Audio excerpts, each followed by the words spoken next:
Primary ballots went out in the mail this week, and for the first time in Colorado history, those addresses included unaffiliated voters.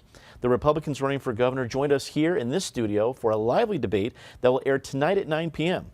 And we've seen this week more negative ads, including a new ad from Jared Polis, which is actually a negative ad about a negative ad. Ben, you have been a consultant for a long time in politics. You've made your own commercials for other candidates. So as you see the ads we've seen this week, it definitely took a whole different turn. What do you think? What are you seeing as a seasoned political professional from the ads we're looking at? Well, it's fun to see such a meta ad. It's very 2018, very, meme, viral. It's no surprise, frankly. We're right here at the end. The governor's race, particularly the Democratic primary, is I think most people feel a toss-up. The governor tried to put his thumb on the scale a little bit the other week by commenting that Kerry Kennedy appears to be ahead in all of the polls. So this is not surprising at all. I think the most interesting of the spectrum of ads that we've seen was actually Victor Mitchell's that went so aggressively after Walker Stapleton, who I think we can safely presume will be the Republican nominee. So it's interesting to watch that mudslinging because I think it will stick, and it's not a good sign for the Republicans for the general. Justine, and I can be crazy here, so my question is going to be to you, am I crazy? So here's what you need to judge from. Seeing what we had in 2016, especially in Colorado, you had a pretty fierce battle between Bernie Democrats and Hillary Democrats.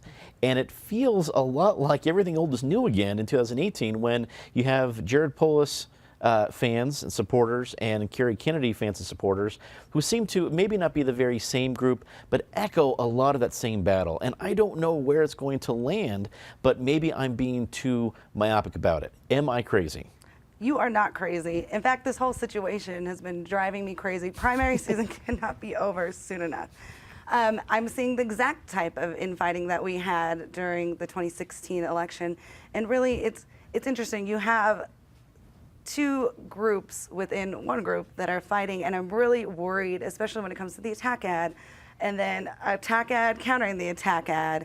And it just turns into this mess that I really worry right now that we're going to make it through the primary, but come the general election, where are Democrats in the state? What are our issues that we are focused on? And where are we going to get over some of that infighting and really put those progressive values in perspective and push behind a candidate? Because right now, the way things are going in the party, it's looking pretty scary come the general election. So there's definitely a lot of that battle still going on. And like I said, I cannot wait until this election is over, this primary is over. Patty, it's not just the Democrats. I mean, certainly we're seeing more of those ads, and frankly, Mike Johnson's making some very interesting ads as I guess a whole different perspective from what we're seeing from both Polis and at least Kennedy's PAC. And then you have Republicans really going at it, Walker Stapleton doubling down on supporting Trump, which may or may not play well in Colorado. There are a lot of conservatives in Colorado that may or may not think supporting Trump is a good idea or not. Ted Cruz handily won in 2016. It's a strange season getting stranger. What do you think? Well, you're ignoring the fact that that 2016 election was rigged in Colorado. That's a good point. According to Donald Trump. That. A man whose name, if I were Walker Stapleton, which is hard to imagine, I would not invoke right now as much as he is. It might help him with Republicans against these other three, but it is not going to help him come November in a state where Trump did not do that well. We assume Stapleton will be in the primary, even though he didn't show up for the debate here. I didn't think you missed much. I watched some of him on Channel 9's debate last night, and he did not cover himself with glory in that one. I think one of the most interesting things about these candidates is how they respond to attack ads and how they respond to be challenged about errors. That was certainly something they did on Channel 9. They challenged Stapleton about had he learned anything from his inaccuracies, and he said no, which was interesting. And here, when you had the debate with the first day of negative advertising for the Democrats, and Kerry Kennedy was challenged about that, and she just did not even respond. So I kind of am interested in the attack ads right now just because it gets the candidates to be a little more, they respond a little more quickly. They're a little less measured, so maybe we'll find out more about them. Krista, well, I mentioned it in the topic. The big unknown here, because it's never happened before, is unaffiliated voters. They can only pick one ballot, as I have said in the debates. I know Lynn Bartles would want me to remind you that if you're an unaffiliated voter, you can only select one ballot, Democrats or Republicans. If you send in both, they'll both be nulled.